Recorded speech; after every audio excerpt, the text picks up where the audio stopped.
Okay, welcome to the Poison Garden. My name's Trevor and I'm the head gardener at the garden. Now, the Poison Garden is just a small part of the overall Alnwick Garden, but it's a really popular area for our visitors. It's a gated garden, so people aren't allowed in unless they go in with the guide. And the reason for that is that within that garden, we have over 100 plants, which all have the ability to harm you in one way or another. And in fact, some of them actually have the ability to kill you. So it is a very poisonous garden. So if we can go in through the gates, which are normally always kept locked, and we will take you on a virtual tour of the garden. Right, if we can open the gate, boys, and go in.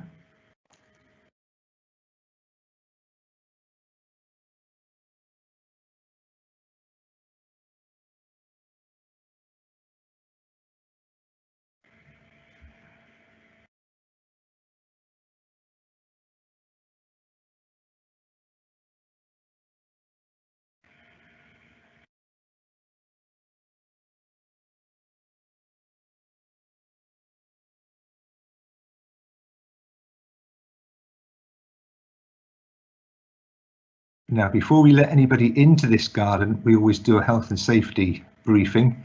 So we advise them not to stand too close to the plants or touch the plants, or definitely not pick the plants, because they all have the ability to kill you in one way or the other. So the first bed we come to, we can actually see something that's really common, and it's rhubarb. Now, how many of you thought that rhubarb was actually poisonous?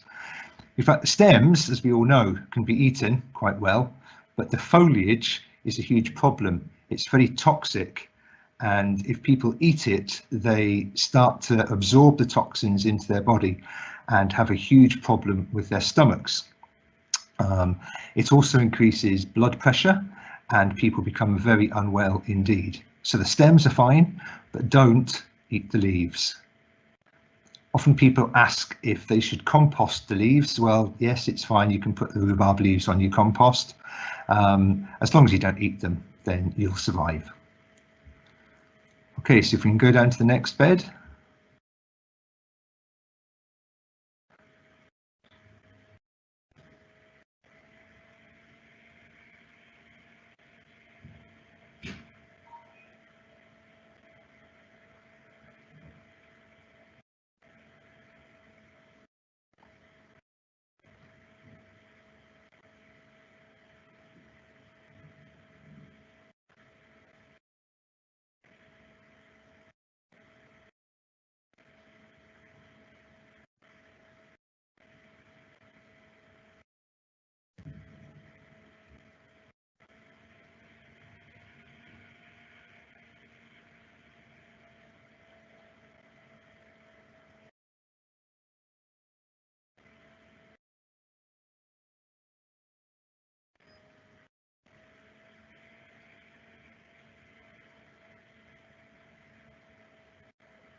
Now the next plant, which is directly in front of us, many of you might recognise, it's a Luburnum tree. Now quite often, if you ask people about poisonous plants, they'll all remember the laburnum. As you can see, it's in full flower just now. The flowers, once they're finished, will produce little tiny pea-like seeds. And this gives us a problem because many children think that it is actually something edible, because they do resemble peas because they come in pea pods. In fact, the whole of this tree is poisonous. In fact, the most poisonous part is actually the stem, because just under the bark there are lots of stored toxins. So children often have an issue with this, and although the plant won't kill you, it does cause huge stomach problems. And so when children eat the seeds, thinking that they're peas, they then have to be taken to hospital and have their stomachs pumped. Now you have to eat quite a lot of the seeds, but obviously children don't know that. But the more the poorer they will actually become until they're hospitalized.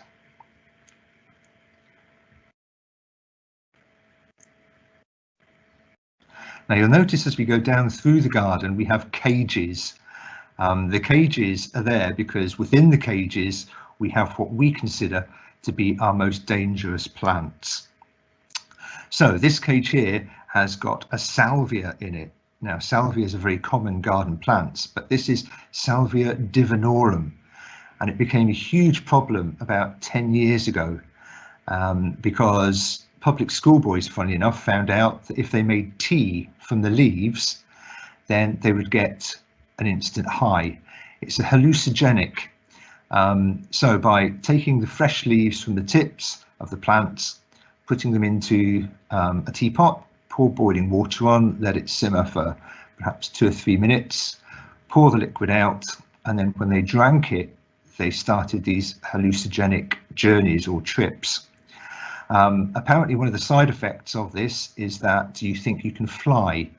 And so an awful lot of young people started to think that they could fly, and they jumped off desks, they jumped off chairs, but then they started to jump off flyovers and also railway bridges and fell to their death.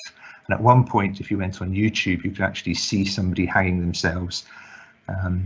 So a very dangerous plant. This plant that we're looking at now is a Tropo Belladonna. It's a native to the countryside of the UK. It's often called deadly nightshade. It's a herbaceous plant that grows up in the summer and has a peculiar purple flower, but the most toxic part of the plant is the berry. It produces a black grape-like berry, which looks very sweet and very juicy. So again, children are tended to be drawn to this. Just 4 of these berries are enough to kill a child. So it's a very dangerous plant indeed. It's called a Tropo Belladonna. Now, from this plant, you can extract atropine, which is used in the medical profession. Way back in the 18th century, Venetian ladies thought that they looked more attractive if they could dilate their pupils. So they used to use this berry and get the juice from it, and then with a small droplet, put drops in their eyes, which dilated their pupils. This is why it's Belladonna, beautiful lady, so a Tropo Belladonna. But that atropine is still used today if you have eye surgery. Now, the plant that we're going to look at next is called Ruta Graviolans. Again, this was a very common ornamental plant at one time, and is still sold as a herb. It is phototoxic, which means that if you get the sap from this plant on your skin, then your skin will start to blister in sunlight. So quite a nasty plant with this phototoxic gene in it. So children running through this plant or playing around this plant can get badly scarred from the blisters that form.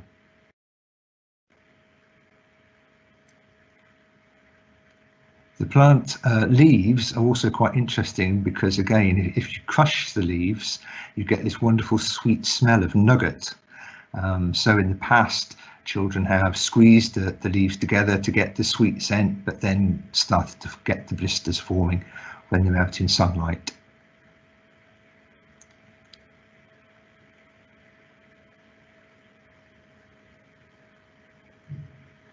Now, going down through the garden again, we'll come to a very problematic plant that is often found in on riversides, in woodlands, on spare ground, waste ground, and it's the giant hogweed.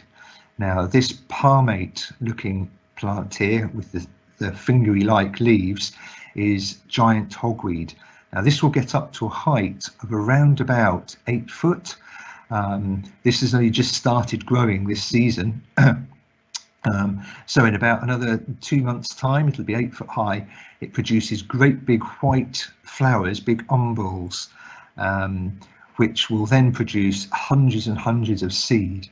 Now, again, with this plant, it is phototoxic, which, again, if you get the sap on your skin and you then go out in the sunlight, you will start to get blisters forming. The issue with this is that once you have the toxin in your system, you will not get rid of the blisters for up to 7 years. So every time you go out in the sunlight, more blisters will form. So a very nasty plant. The rhododendron that we're looking at, obviously a very, very common plant, very ornamental, but in its natural growing conditions, So where it's native from, out in India, around the Himalayas, it produces a pollen, and when bees go into the plant, go into the flower to collect the nectar, they will actually pick up this pollen, which is poisonous. So out and around India, Nepal, they tend not to use honey at all from bees that have foraged on the rhododendron, because the honey will contain the toxins from the plant. So beautiful flower, but poisonous.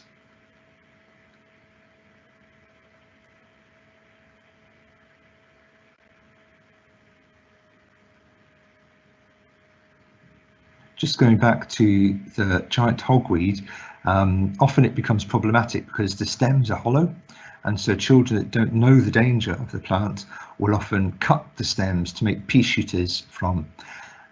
As they use the pea shooter, obviously they then get sap onto their lips, blisters then form, and in the past children have had huge problems actually breathing because the blisters get so big. So it's quite a problem, and there's no way of getting rid of it, unfortunately.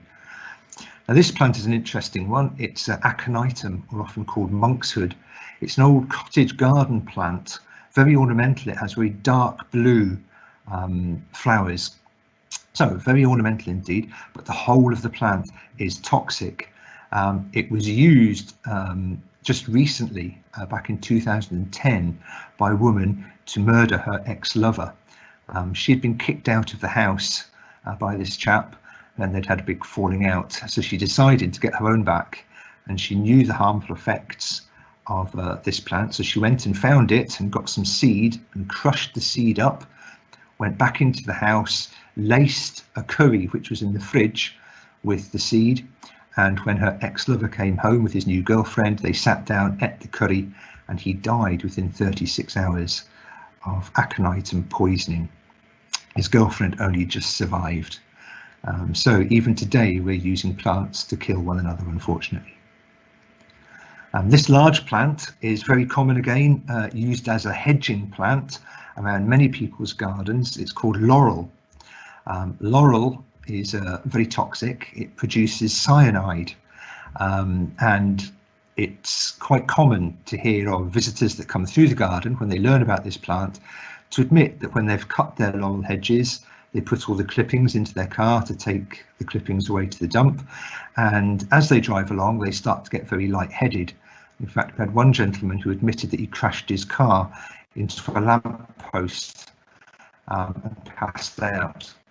And this is all because as you cut the leaves, so cyanide is given off. If you're in an enclosed space like the inside of a car, then the fumes will start to starve your brain of oxygen and you suffer from cyanide poisoning. It's also used an awful lot by the Victorians. They were a great collector of butterflies, and so to preserve the butterfly, they would catch the butterfly and put it in a death jar. The death jar contained a cut leaf of laurel. The butterfly was popped in with the leaf, a lid put on the top, and slowly the cyanide built up, killed the butterfly, but it was perfectly preserved. Now you might wonder why we're looking at rosemary in the poison garden. Rosemary, although we all eat rosemary with our lamb, it's a common herb that everybody uses, actually used to be used to get rid of unborn children. So it was an abortive. And if young ladies go along to spas and therapies, beauty therapies and the like, they're often asked if there's any chance they could be pregnant. And if they are, then the beauticians tend not to use essential oils that contain lavender, because it still does bring on miscarriages.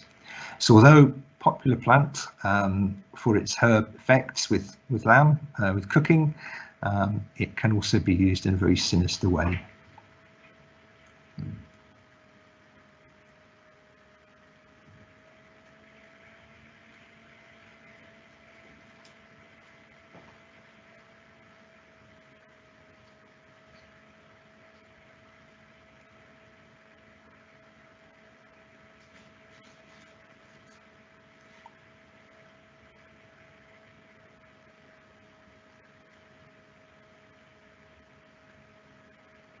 Now we're just going through the ivy tunnel, which will lead us back out to the poison garden gates.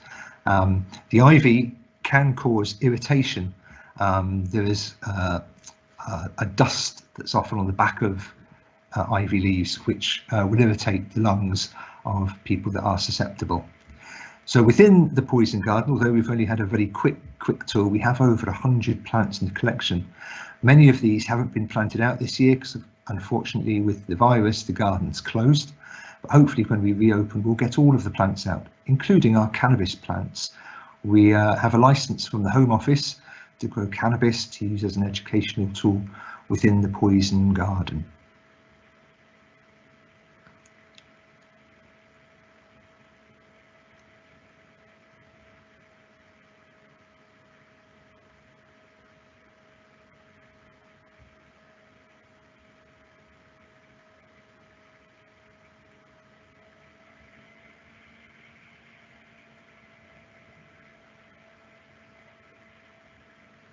That's great, thank you. We have got a couple of questions, if you've got some time to answer them. Yep, sure. Okay, so the first question is, how many different types of poisons are there in the garden, and are any of them life-threatening? Quite a few of them are life-threatening. We must have about at least about 15, 16 different types of toxins contained in plants within the poison garden, and those can be life-threatening. Thank you. Another one of the questions is, has anyone actually ever been poisoned in the garden, and has that resulted in the closure of the garden or the whole centre? No, nobody's actually been poisoned within the garden. We do have one plant that we grow called henbane, and henbane gives off quite a strong scent if you have a sensitive nose. And when some people get to that plant, they do pass out, they faint. So it's at the far end of the garden next to a big bench. So we put the patient on the bench and give them some first aid treatment, and we think it's from the scent of the plant. But no, nobody's actually been poisoned within the garden. Thank you. Is the garden physically dangerous? So could one of the plants actually physically poison you, or could they cause physical long-lasting damage? Yes, there are many plants within there that can cause you damage. With a lot of these plants, you'd either have to eat an awful lot of them, stuff lots of foliage into you, or eat lots of seed before they have an effect. So yes, they all have the ability to poison you in one way or another, but you do have to eat an awful lot of them. Thank you. And the last question, because they are flooding in at quite a rate, is, could any of the poisonous plants be used for medicinal purposes? Yes, some of them can. For example, in the garden we have a plant called Vinca major. Its common name is the periwinkle. It contains some very, very toxic chemicals within it, but the medical profession use that now in chemotherapy treatment to help people with cancers. So although many of these plants have a very sinister side, we also can harness that and use it for medicinal purposes. Thank you. And what is the most toxic plant, and what's the least toxic plant in the garden? I would say within our garden, the most toxic would be a plant called Ricin communis. Ricin communis is often called the castor bean plant, which people grow as an annual in their garden. But from that you can extract a toxin called ricin, which is the deadliest poison known to man. So it's the most toxic. The least toxic would be, we have a little bunch of stingy nettles. So although people are often getting stung in their garden, they don't have a huge problem with it. The barbs within the nettle itself contain an acid, and if you get a very sensitive skin, then the nettle obviously has a detrimental effect. So it's the least poisonous, really. Thank you. Could any of these plants be found in the wild or anywhere local to where we might live? Yes, the Tropo Belladonna, the deadly nightshade, is very common throughout Britain. Grows in woodlands, hedgerows, so it's one to watch out for. And how old do you have to be to get into the garden? You have to come into the garden with an adult, or if you're over 18. But all the tours of the poison garden are with a tour guide. We only allow 20 people in on one tour at any time, so you're quite safe. Has any plant ever been stolen, or someone tried cutting some leaves off a plant? And if so, what have you tried to do to stop that from happening, or to stop them from leaving the garden? Okay, so in the past, we've had a problem with the cannabis. Some local people realised that we were growing cannabis, so they came in and stole a little bit of it. So now we have to have 24-hour security on the garden, which is something that the Home Office now insist on. So we have 24-hour security, we have cameras above the poison garden watching it all the time, and we also keep the gates locked. And since then we haven't had a problem. That's great, thank you. Just a couple more as I'm just flicking through them. Is eating a lot of rhubarb fatal? I know you mentioned before about the leaf. Is there any way that the sap from the leaf could get into the rhubarb edible plant bit itself? No, the toxins are purely held in the leaf itself, and you'd have to eat quite a lot of it. It's not completely fatal, but it does give you a huge stomach upset. And are there any indications when the garden could reopen? I don't know, given the current circumstances, it might be a bit difficult, but there's not a date yet, but we're hoping by the middle of the summer we might be able to allow visitors back into the garden. How did you end up as a head gardener? Did you have to go any through pre-qualifications, or? Yes, I trained as an apprentice for 2 years in forestry and landscape, and then I went to college for 3 years, left college and then gained experience working for the National Trust for Scotland, and also teaching horticulture till eventually I came to Anarchic. Do plants come from families, a bit like how animals do? Yes, they do. All plants are categorized into families. So things with similar flowers, similar leaves, similar structure can all be categorized into families of plants. Excellent. Are plants kind of poisonous just to humans, or are they poisonous to other animals as well? And if so, does it matter on the size? So say a horse compared to a bee? Yeah, some plants are poisonous to large and small animals. Ragwort, for example, is another very common plant, and it's classified plants. You're supposed to notify the council that you have it, and it's very dangerous because it's poisonous to horses. So if horses graze it, then they can become very unwell. Excellent, thank you. There are a lot of people saying thank you just for the general tour of the garden and the rest of the centre, which is lovely. Thank you, especially on a nice day like this. How many gardeners does it take to look after the Alnwick Garden? Right, well, Alnwick Garden is quite a large garden. So there's acres and acres of ornamental gardens. So we have a team of 12 that look after the whole garden. Okay, excellent. Do you have a Japanese knotweed? No, we don't, thankfully, because it's a very invasive plant and there's no way of getting rid of it. You can try digging it out, but if you leave a tiny little bit of root, then it just regenerates again. So again, it's become a huge problem in the UK.